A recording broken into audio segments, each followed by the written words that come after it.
Hello student, चलिए आज मैं आप लोग को पाइथागोरस प्रमेय को सिद्ध करके बताता हूँ। यदि आपके एग्जाम में पाइथागोरस प्रमेय को सिद्ध करने के लिए कहे तो आप किस तरीके से सिद्ध कर सकते हैं, तो आज मैं आप लोग को इस वीडियो में बताऊंगा।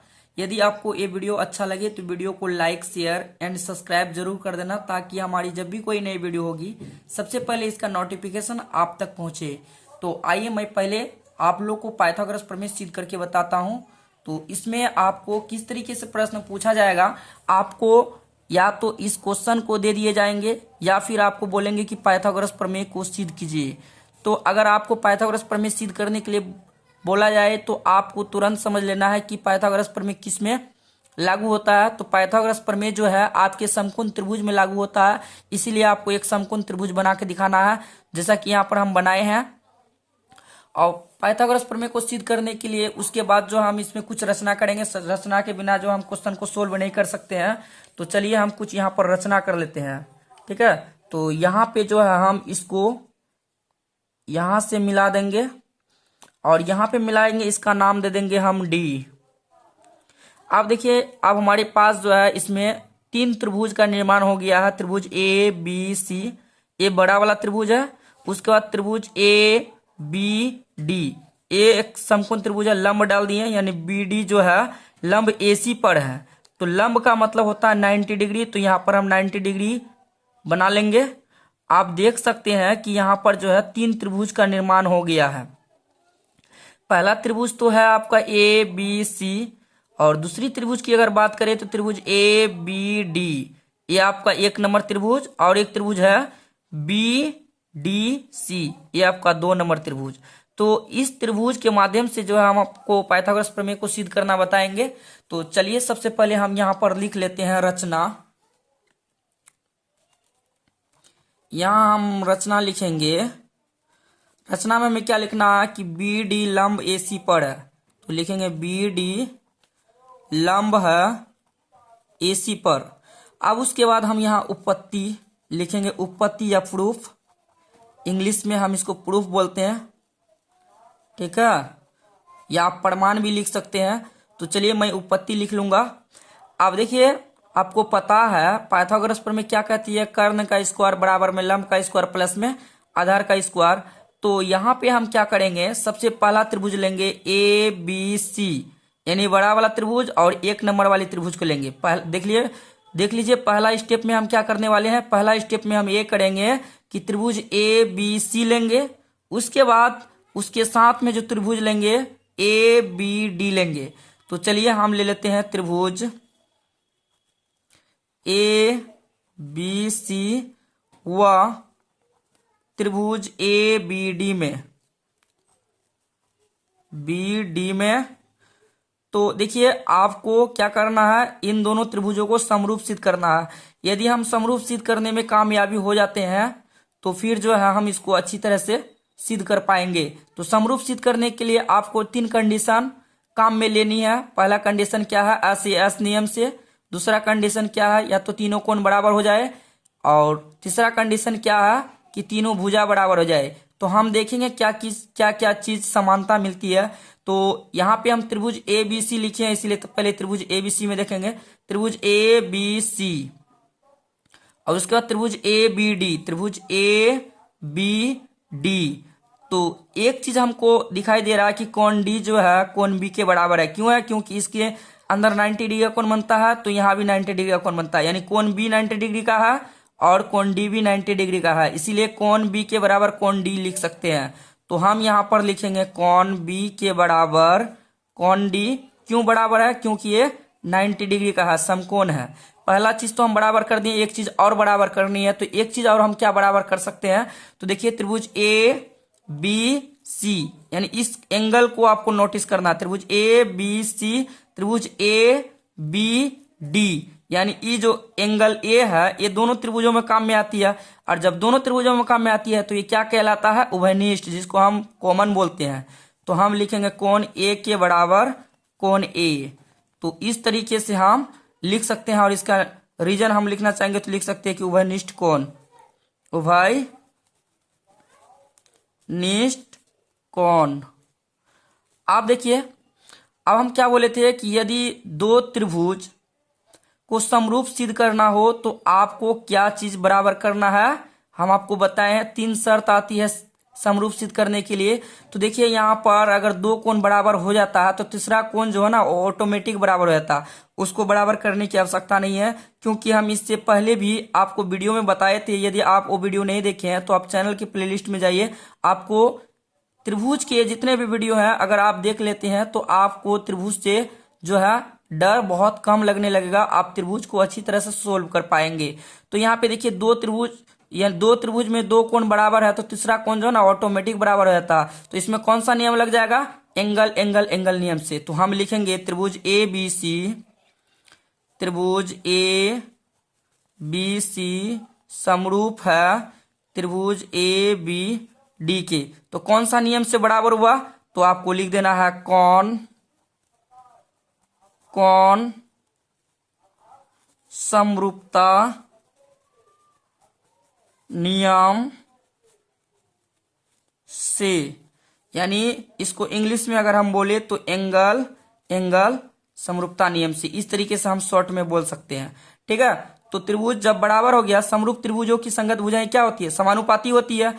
तो हम लिखेंगे यहाँ पर, अगर हम इसको अलग करें तो कुछ इस प्रकार हम अलग कर सकते हैं, समकोण त्रिभुज बना लेंगे। हम तोड़ लेते हैं इसको, चलिए यहाँ लिखेंगे A B C, A B समकोण हो गया।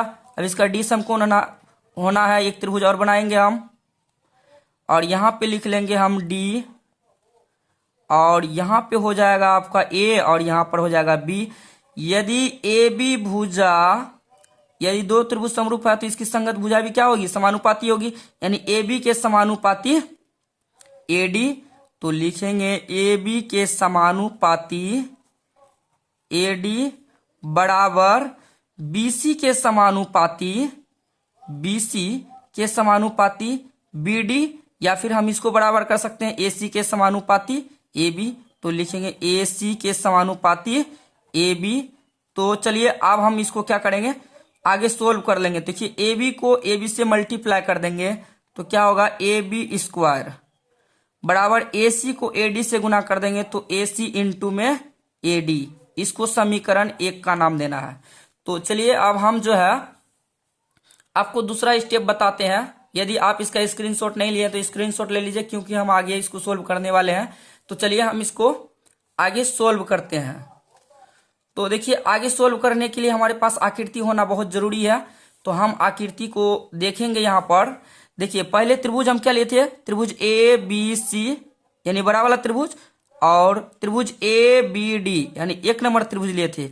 अभी बड़ा वाला त्रिभुज लेंगे और 2 नंबर त्रिभुज को लेंगे, त्रिभुज ए बी सी व त्रिभुज बी यानी त्रिभुज बी डी सी, इसको लेंगे, ठीक ना। तो चलिए हम ले लेते हैं त्रिभुज ए बी सी व त्रिभुज बी डी सी में, त्रिभुज बी डी सी में। तो देखिए अब इसमें हमको इन दोनों त्रिभुजों को समरूप सिद्ध करना है।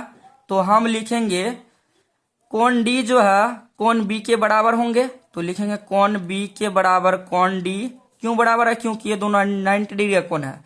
अब देखिए त्रिभुज ए बी सी, इस त्रिभुज को नोटिस कीजिएगा, त्रिभुज बी डी सी यानी यही त्रिभुज जो है दोनों त्रिभुजों में काम में आती है, इसीलिए हम इसको क्या बोल सकते हैं, उभयनिष्ठ।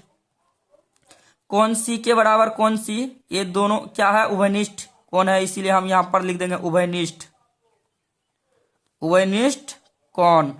और हम अभी बोले हैं आप लोग को कि यदि 2 त्रिभुज में 2 कोण बराबर हो तो तीसरा कोण को बराबर करने की आवश्यकता नहीं है, वो तीसरा कोण ऑटोमेटिक बराबर हो जाती है। तो यहाँ पे कौन सा नियम लग जाएगा, सबसे पहली बात तो ये है कि यहाँ पे कौन सा नियम लगेगा, कौन कौन वाला, यानी कौन कौन कौन समरूपता नियम से त्रिभुज ए बी सी व त्रिभुज बी डी सी क्या है, समरूप है। तो लिखेंगे त्रिभुज ए बी सी समरूप है त्रिभुज बी डी सी के। कौन सा नियम से हुआ, तो हम लिख देते हैं शॉर्ट में ए नियम से, ए नियम से यानी एंगल एंगल नियम से। जब 2 त्रिभुज समरूप होते हैं तो उनका जो भुजा होती है वो समानुपाती होती है। यदि दो त्रिभुज समरूप होते हैं तो उनका भुजा क्या होती है, समानुपाती होती है। तो मैं इस त्रिभुज को भी तोड़कर इस प्रकार बना सकता हूं ना। तो चलिए मैं आप लोग को समझाने के लिए यहाँ पर अलग अलग दो त्रिभुज बना लेते हैं। पहला त्रिभुज ए बी सी, ये समकोण है तो समकोण ही देंगे। उसके बाद दूसरा त्रिभुज हम क्या बनाएंगे, यानी डी समकोण होना चाहिए। तो चलिए हम यहाँ पर डी ले लेते हैं। उसके बाद क्या करना है, यहाँ पे हम ले लेंगे बी और यहाँ पर ले लेंगे सी, यानी ए बी भुजा जो है बी डी का क्या होगा, समानुपाती होगा। तो हम यहाँ आगे और लिख लेते हैं, ए बी के समानुपाती बी डी और ए सी के समानुपाती बी सी। ए सी के समानुपाती यानी ए सी के समानुपाती आपका क्या हो जाएगा, ए सी के समानुपाती बी सी। देख लेते हैं, थोड़ा सा त्रिभुज हम गलत बना लिए हैं शायद, यानी ए बी सी। ए त्रिभुज तो हमारा ठीक है, ए त्रिभुज हमारा ठीक है, ए बी सी। उसके बाद त्रिभुज बी डी सी। तो चलिए यहाँ पे आपको क्या लिखना है, चलिए ठीक है, ए सी के समानुपाती बी सी। तो यहाँ पर देखिए, यदि हम त्रिभुज ए बी और बी डी को लेते हैं तो फिर जो है पाइथागोरस प्रमेय को हम सिद्ध नहीं कर पाएंगे, इसलिए हम भुजा बी सी और डी सी को लेंगे। तो यहाँ पर हम लिख देंगे कि बी सी के समानुपाती डी सी होगी, यानी इस भुजा के समानुपाती डी सी हो जाएगी। फिर बराबर का चिन्ह देंगे, फिर लिखेंगे ए सी के समानुपाती बी सी, ए सी के समानुपाती बी सी लिख देंगे। अब इसको हम वज्र गुणन कर लेंगे, बी सी को बी सी से गुना कर देंगे तो क्या हो जाएगा, बी सी स्क्वायर बराबर में ए सी को डी सी से गुना करेंगे तो ए सी इंटू में डी सी। इसको समीकरण 2 का नाम हम दे देंगे। अब चलिए आपको हम क्या दिखा देते हैं कि समीकरण 1 हमारा क्या था। समीकरण 1 हमारा ये है कि ए बी स्क्वायर बराबर ए सी इंटू ए डी, और समीकरण 2 हमारा क्या है, बी सी स्क्वायर ए सी इंटू में डी सी। अब इन दोनों समीकरण को हम क्या, तो यहाँ पर जो है हम दोनों समीकरण को लिख लिए हैं। अब इन दोनों समीकरण को हम क्या करेंगे, प्लस कर देंगे, क्योंकि इसके बीच में जो हमें प्लस का चिन्ह लाना है। तो प्लस का चिन्ह कब आएगा, जब दोनों समीकरण को हम जोड़ेंगे तभी प्लस का चिन्ह आएगा। तो हम यहाँ पर लिख देंगे समीकरण 1 व समीकरण 2 को जोड़ने पर, समीकरण 1 व समीकरण 2 को जोड़ने पर, चलिए जोड़ देते हैं, ए बी स्क्वायर प्लस में बी सी स्क्वायर बराबर में ए सी इंटू में ए डी प्लस में ए सी इंटू में डी सी। ये हमने यहाँ पर लिख दिया। अब देखिए ए बी स्क्वायर प्लस में बी सी स्क्वायर बराबर, इसमें कॉमन क्या है, ए सी यहाँ भी है, ए सी यहाँ भी है, तो ए सी आपका कॉमन आ जाएगा। तो यहाँ क्या बचेगा, ए डी प्लस में डी सी। अब देखिए ए बी स्क्वायर प्लस में बी सी स्क्वायर बराबर में ए सी को हम सेम टू सेम लिखेंगे। और अभी हम आप लोग को जो है आकृति दिखाते हैं। तो चलिए हम आकृति को देख लेते हैं, ए डी और डी सी मिलकर के क्या बनता है। तो हम फाइनली अपने आकृति के पास आ चुके हैं। तो अब हम देखेंगे ए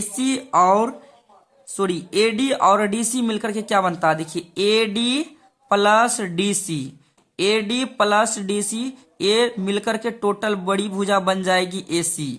आपको अभी हम दिखाए थे ए डी और डी सी मिलकर क्या बनता है, तो A D plus D C मिलकर के पूरी भुजा क्या बन जाएगी, ए सी बन जाएगी। तो चलिए हम फिर वहां पर पहुंचते हैं।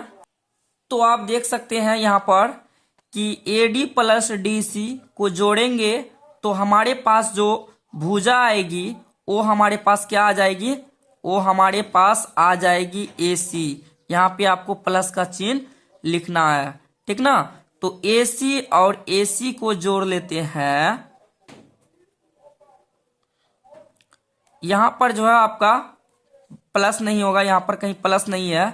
तो A D plus D C A C हो गया। अब ब्रैकेट में गुना का चिन्ह छिपा हुआ रहता है तो लिखेंगे ए बी स्क्वायर प्लस में BC स्क्वायर, AC को AC से गुना कर देंगे तो AC स्क्वायर। तो इस तरीके से हम पाइथागोरस प्रमेय को सिद्ध कर सकते हैं। तो चलिए मैं यहाँ पर एक आकृति बनाकर एक बार फिर रिकॉल करा देता हूं कि पाइथागोरस प्रमेय क्या है। पाइथागोरस प्रमेय यानी कर्ण की सामने वाली, समकोण की सामने वाली भुजा कर्ण होती है, तो कर्ण यानी AC का स्क्वायर बराबर में AB का स्क्वायर प्लस में BC का स्क्वायर। तो देखिए यहाँ पर ये हमने सिद्ध कर दिया है। तो इस तरीके से हम ये प्रूव्ड कर सकते हैं। तो ये क्वेश्चन आप लोग को कैसा लगा? यदि आप लोग को अच्छा लगा हो तो वीडियो को लाइक कर दीजिएगा। चैनल पर नए हैं तो चैनल को सब्सक्राइब करके बेल आइकन का बटन दबा लेना, ताकि हमारी जब भी कोई नई वीडियो होगी सबसे पहले इसका नोटिफिकेशन आप लोग को मिले। तो मिलते हैं नए वीडियो में नए टॉपिक के साथ, तब तक के लिए थैंक यू।